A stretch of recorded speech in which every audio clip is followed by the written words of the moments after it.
Have you ever witnessed a moment that changed everything? The genius son of a black cleaning lady solved a $100 million problem in seconds. But when he saw the CEO's reaction, he realized he had made the biggest mistake of his life.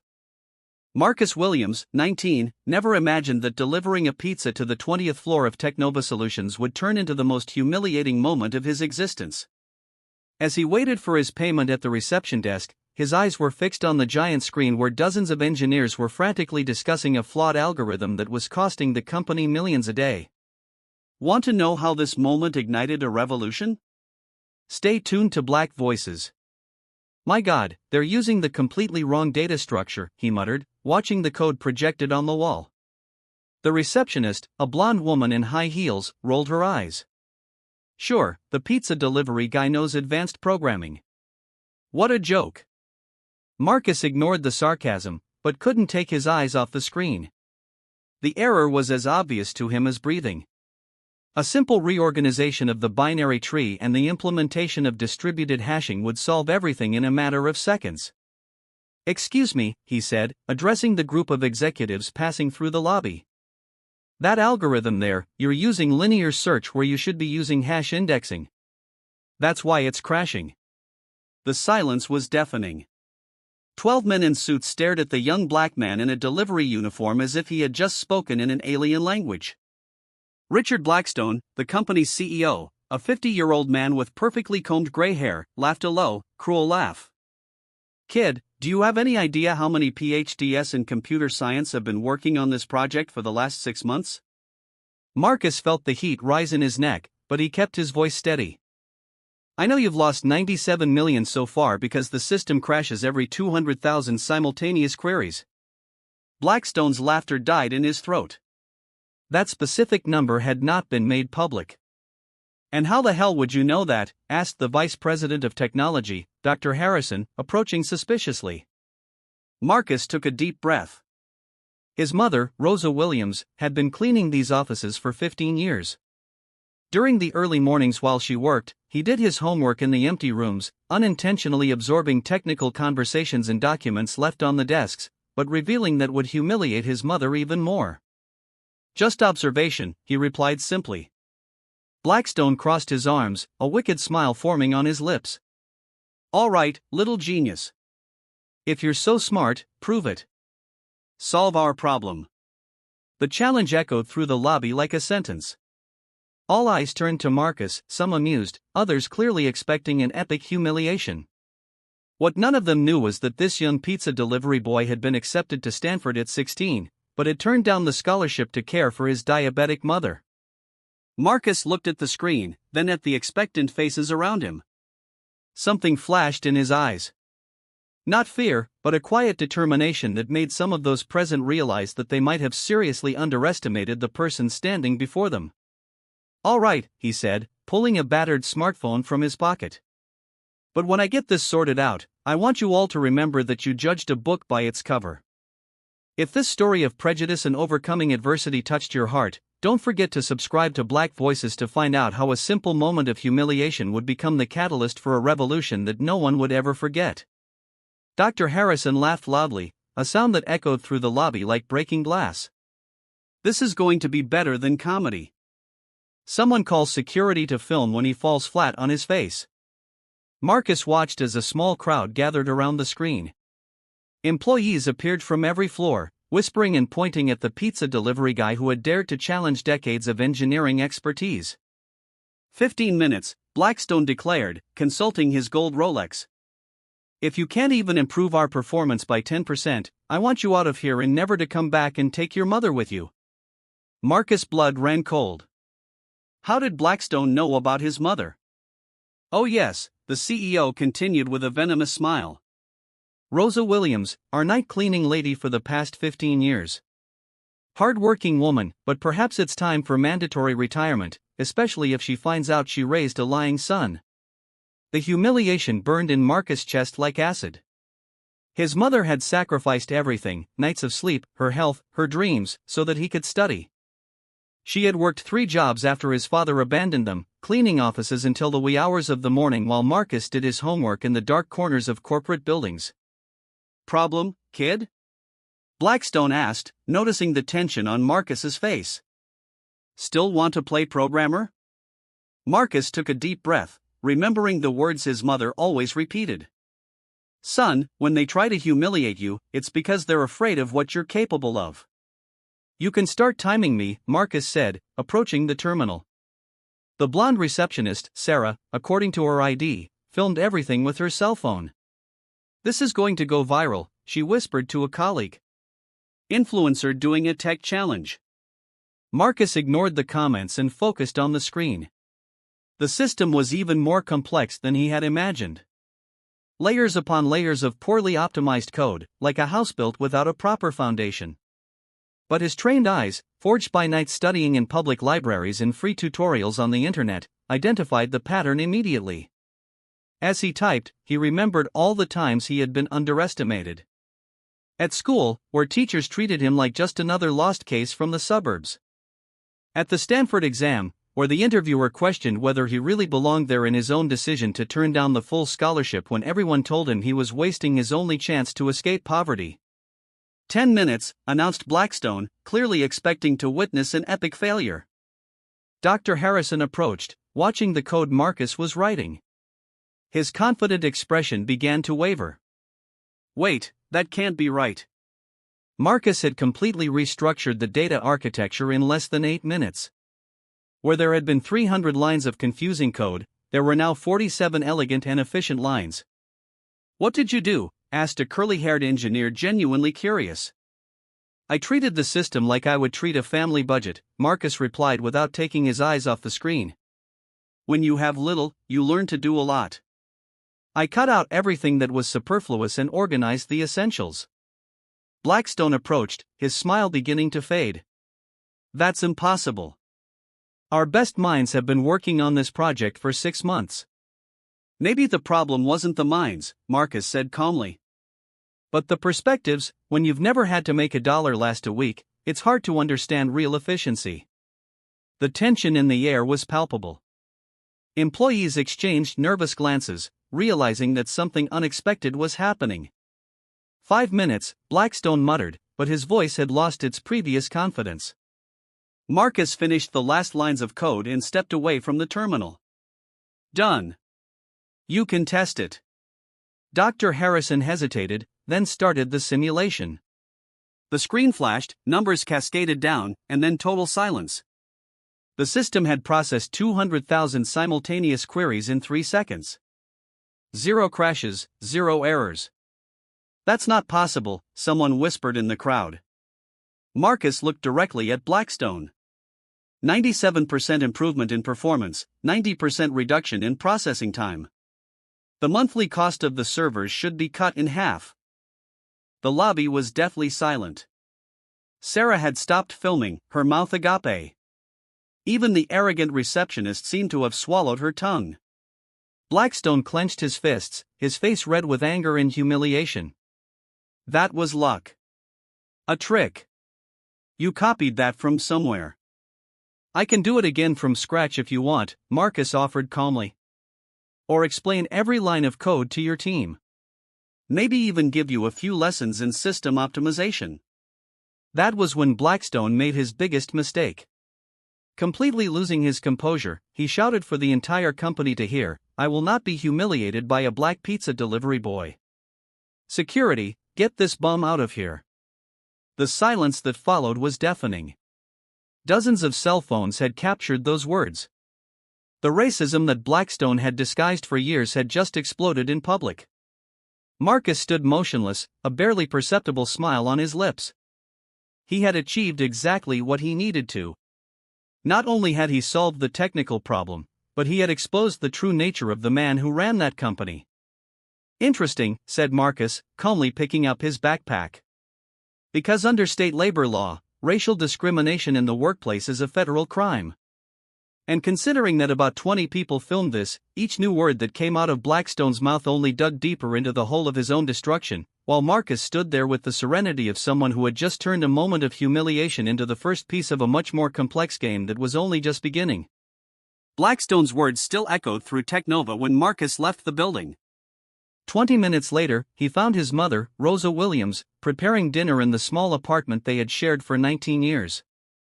She looked at her son's face and immediately knew something had happened. "Tell me everything," she said, turning off the stove and sitting down at the scratched formica table. Marcus recounted every detail from the moment he saw the error in the code to Blackstone's racist words being filmed by dozens of people. Rosa listened silently, her eyes filling with tears of pride and concern. "My son," she said finally. "Do you have any idea what you've just done?" "I've probably made the biggest mistake of my life," Marcus sighed. "I've exposed myself, and now," Rosa interrupted firmly. "You've shown who you really are. And if this man thinks he can destroy our family after 15 years of me sweating to clean up his mistakes, he doesn't know the Williams family." She stood up and went to the closet, pulling out a dusty shoebox. Inside were letters, documents, and photographs. "Son, there are things about Technova you don't know. Things I've seen during all these years of working nights." Marcus looked at the papers with growing surprise. Fraudulent contracts, printed emails about illegal dismissals, photographs of executives using drugs in the company bathrooms. "Mom, did you collect all this?" "When you're invisible," Rosa smiled sadly. "People talk and do things as if you don't exist. For 15 years, I saw and heard much more than I should have." The next day, Marcus received an unexpected call. "Hello, is this Marcus Williams? My name is David Chun. I'm an investigative journalist with TechWatch News. I saw the video that went viral yesterday about your interaction with Richard Blackstone." Marcus hesitated. "I'm not sure I want to give interviews." "It's not an interview," David interrupted. "It's a proposal for collaboration. I've been investigating illegal labor practices at Technova for 2 years. I have inside sources who confirm a systematic pattern of discrimination, but I need more solid evidence." They met at a discreet cafe in the city center. David was a middle-aged man with graying hair and piercing eyes that revealed years of experience exposing corporate corruption. "Marcus, that video was just the tip of the iceberg," David explained, showing him a folder filled with documents. "Blackstone has a history of firing black employees for fabricated reasons, paying women less than men for identical jobs, and using questionable accounting schemes to avoid taxes." Marcus flipped through the documents, recognizing some names of former employees his mother had mentioned over the years. "What do you need from me?" "Inside access. Your mother has worked there for 15 years. You have exceptional technical skills. And now Blackstone has made the mistake of publicly underestimating you. He'll try to cover up the video scandal, but if we can get additional evidence, we can destroy him completely," Marcus finished, a determined gleam appearing in his eyes.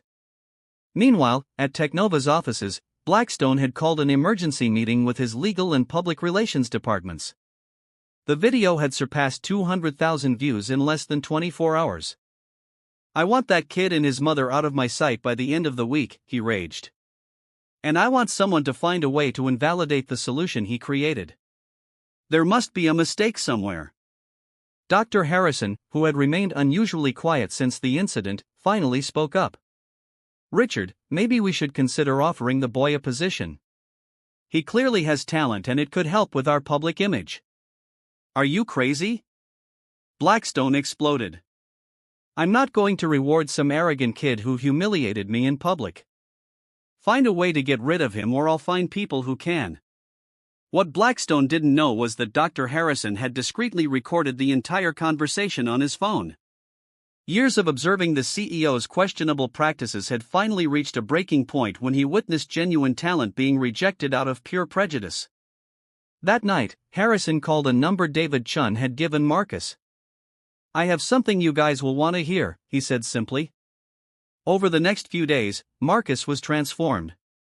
During the day, he continued to deliver pizzas and maintain the appearance of normalcy. But at night, he worked with David and now Harrison to methodically document every irregularity at Technova. They uncovered a frightening pattern.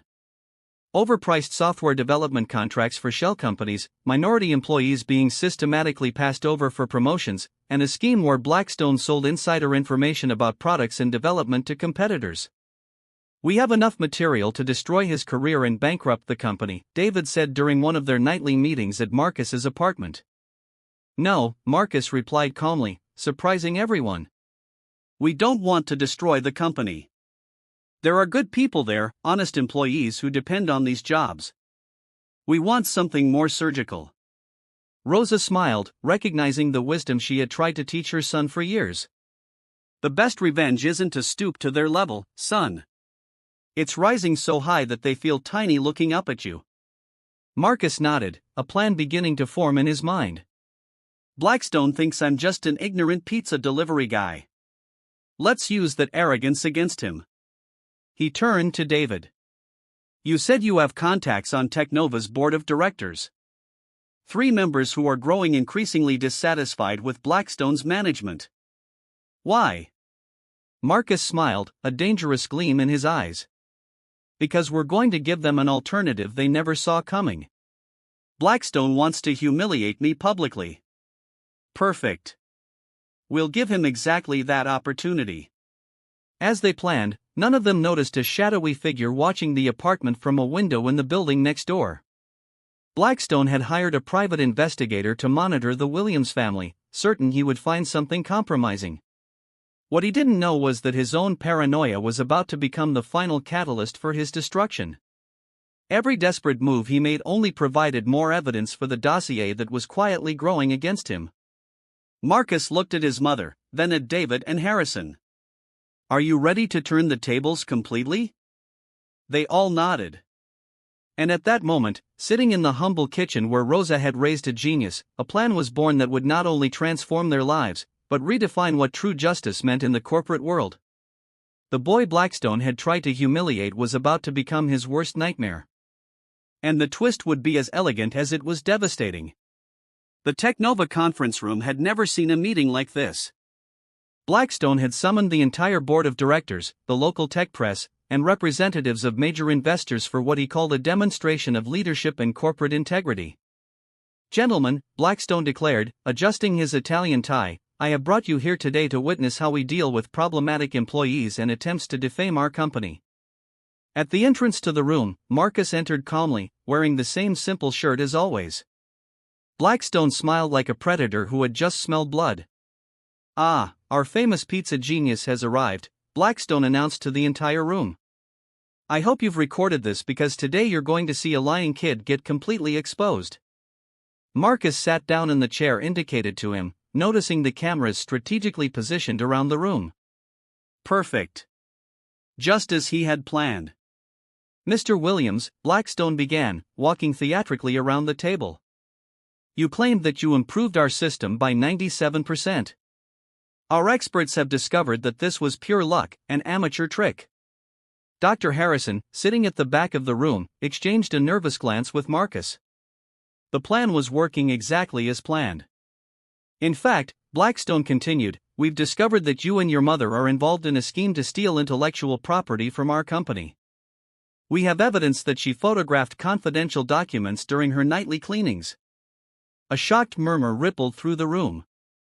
Marcus remained motionless, but his eyes flashed with an intensity that made some of those present shift uncomfortably in their seats.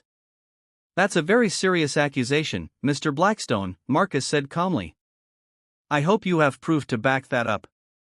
Of course I do, Blackstone shouted quickly, losing his composure. I hired a private investigator who documented everything. Photos of your mother in places she shouldn't have been. The two of you meeting with suspicious people? Marcus nodded slowly. Interesting. And this private investigator? Did he follow you as well? Blackstone stopped walking. What do you mean by that? Marcus took a tablet out of his pocket and connected it to the room's projection system. Because while your private detective was following me, David Chun from TechWatch News was investigating something much more interesting. The first image that appeared on the screen was a photo of Blackstone leaving an expensive restaurant with a man in a suit. The date showed 3 weeks ago. This is Vladimir Petrov, representative of TechCorp Russia, Marcus explained to the increasingly silent room. Technova's direct competitor. You were discussing the sale of proprietary algorithms for $12 million. Blackstone's face paled instantly. That's fake. A montage. Marcus clicked again. This time, the screen showed an audio recording. Blackstone's unmistakable voice filled the room. The machine learning algorithm is worth at least $20 million on the black market. I can deliver the complete source code by the end of the month. That's been taken out of context, Blackstone shouted, but his voice had lost all authority. Context, Marcus smiled for the first time. Let's give some more context then. The next sequence of slides showed forged contracts, emails about racially motivated dismissals, and photographs of executives using drugs in the company bathrooms. Exactly the material Rosa had discreetly collected over 15 years. My God, murmured one of the investors. Richard, is this true? But Marcus wasn't finished yet. The screen now showed the complete recording of the original meeting between him and Blackstone, including the racist words that had been cut from some videos leaked online. And now, said Marcus, his voice growing stronger, the part that really matters. The last presentation showed the actual financial results of implementing Marcus' algorithm. In 2 weeks, it had saved the company exactly $143 million in operating costs and increased the system's efficiency by 120%. All of that, Marcus said, looking directly at Blackstone, was generated by a solution created by a black pizza delivery kid using knowledge gained while my mother, a dignified woman who worked 15 years at this company, cleaned up the mistakes you left behind. The silence in the room was deafening. Blackstone was visibly shaking, sweat pouring down his forehead. You planned this. You set me up. No, Marcus replied calmly, turning off the projector. You set yourself up. I just documented it. At that moment, David Chun entered the room accompanied by 2 federal agents. Richard Blackstone, you are under arrest for industrial espionage, racial discrimination in the workplace, and tax fraud. As Blackstone was handcuffed, he shouted desperately, this is persecution. You can't do this to me. I built this company. Marcus stood up, adjusted his simple shirt, and looked at the man who had tried to destroy his family. Mr. Blackstone, the difference between us is simple. You used your position to oppress people. I used my intelligence to protect them. As Blackstone was led away, one of the board members approached Marcus. Mr. Williams, we'd like to discuss a proposal with you. We're in need of a new CEO. Marcus smiled, thinking of his mother, who at that moment was probably preparing dinner in the small apartment that would soon no longer be necessary. I'll consider it, but first I need to deliver a pizza. The room erupted in nervous laughter, but everyone understood that they had witnessed something extraordinary. The boy Blackstone had tried to humiliate had become the architect of his own destruction, proving that true justice does not come from blind revenge, but from intelligent patience and the courage to expose the truth when the right moment finally arrives. If this story of overcoming adversity touched you, subscribe to Black Voices to discover more real stories of people who turned injustice into fuel for extraordinary success. 6 months later, Marcus Williams walked through the halls of Technova, no longer as a pizza delivery boy, but as the youngest CEO in the company's history. At 20 years old, he led a team of 200 employees and oversaw contracts worth billions of dollars annually. The irony was lost on no one. The same lobby where he had been humiliated now displayed his picture on the executive wall just below the corporate slogan he had created himself. Excellence has no color, only results. How does it feel to be called Silicon Valley's youngest and most innovative CEO? Asked the Forbes reporter during the interview for the magazine's cover story. Marcus smiled, adjusting his tie, which still felt strange after months of wearing one. Funny, 6 months ago, I was just the black pizza delivery boy. Apparently, the title changes when you save a company from bankruptcy. Technova's transformation had been spectacular. Under Marcus' leadership, the company had not only recovered the $97 million it had lost, but tripled its market value. His revolutionary algorithm was being licensed to companies around the world. Rosa Williams, now retired with a generous pension that Marcus had insisted on establishing for all of the company's cleaning staff, watched proudly from the front row during her son's Executive of the Year award ceremony. I never doubted it, she whispered to her friends. I always knew that boy would fly high. I just didn't know he would fly so high that even I couldn't reach him." Meanwhile, Richard Blackstone had become a complete pariah in the corporate world. After leaving federal prison, where he spent 4 months for industrial espionage and racial discrimination, no technology company would hire him. His former executive colleagues crossed the street to avoid greeting him. His golf club canceled his membership. His ex-wife had filed for divorce and taken half of his remaining assets, and he now lived in a one-bedroom apartment in the suburbs, working as a freelance consultant for small businesses that didn't know about his scandalous past. The fall had been as brutal as it was public. Videos of his arrest still circulated on social media, always accompanied by comments about karma and poetic justice. Dr. Harrison, who had become vice president of Technova, often commented at executive meetings, "I've never seen such a complete turnaround." Marcus turned humiliation into inspiration, and Blackstone turned privilege into prison. During a conference on diversity in the corporate environment, Marcus was asked how he had managed to forgive those who had tried to destroy him. "Forgive?" Marcus chuckled. "I didn't forgive him. I just used the energy he gave me more intelligently. Blackstone taught me that the best revenge isn't to bring your enemy down to your level, but to rise so high that he becomes irrelevant." Sarah, the former arrogant receptionist who had mocked him, now worked at a small accounting firm after being fired for inappropriate customer service. Whenever she saw Marcus in the news, she felt a twinge of regret, remembering how she had completely underestimated him. The conference room where it all began was renovated and transformed into the Marcus Williams Innovation Center, a space dedicated to encouraging employees from all backgrounds to share ideas without fear of judgment. On the wall, a gold plaque bears the phrase Marcus repeated during his first speech as CEO. "Genius ignored today is the revolution of tomorrow." Marcus maintained a simple routine. Every Friday night, he still volunteered to deliver pizzas to shelters in the city. "To remember where I came from," he explained. "And so that other young people can see that it doesn't matter where you are today, it matters where you are going."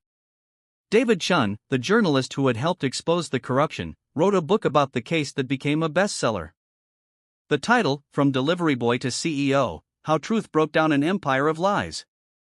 2 years after his initial humiliation, Marcus received an invitation to speak at Stanford University, the same university he had turned down to take care of his mother. At the end of the presentation, a student raised his hand. "If you could go back in time, would you change anything?" Marcus thought for a moment, looking at the auditorium filled with inspired young people. "I would change only one thing.